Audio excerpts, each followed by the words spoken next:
গেল যে গতকাল আবারও যেভাবে প্রত্যাঘাত হলো, কি বলবেন সেই পরিস্থিতি এখনো পর্যন্ত আসলে এই আঘাত প্রত্যাঘাত এটা একটা ধারাবাহিকতা।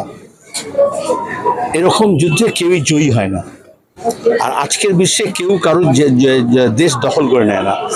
তা যদি হতো তাহলে ইউক্রেন যুদ্ধ এতদিন ধরে দীর্ঘস্থায়ী হতো না, এবং রাশিয়া এবং ইউক্রেনের মধ্যে গোটা বিশ্ব বলতো যে শান্তির জন্য আলোচনা করো, তো তারপরে যুদ্ধ চলতে থাকতো। যুদ্ধ মানে ধ্বংসলীলা, এবং যত বেশি যুদ্ধ দামা বাজবে তত আরো জোর গলায় বলতে হবে যুদ্ধ কোনো সমস্যার সমাধান নয়। কিন্তু সন্ত্রাসবাদের মোকাবিলা করতে হলে সন্ত্রাসবাদীদের চিহ্নিত করতে হয়, যেটা ভারত করেছেও, এবং সেখানে দাঁড়িয়ে সন্ত্রাসবাদী ঘাঁটিগুলোকে হামলা করেছে, সবাই সমর্থন করেছে, গোটা বিশ্ব সমর্থন করেছে। কিন্তু তারপরে এই যে রিটালিয়েশন এবং তার ধরে এসকালেশন, এটা ক্রমাগত চলতে থাকে। আর আমরা তো মিডিয়াতে দেখছি, গতকাল রাতে দেখা গেছে পাকিস্তানের মিডিয়া দেখলে ভারত জয় করে নিয়েছে, আর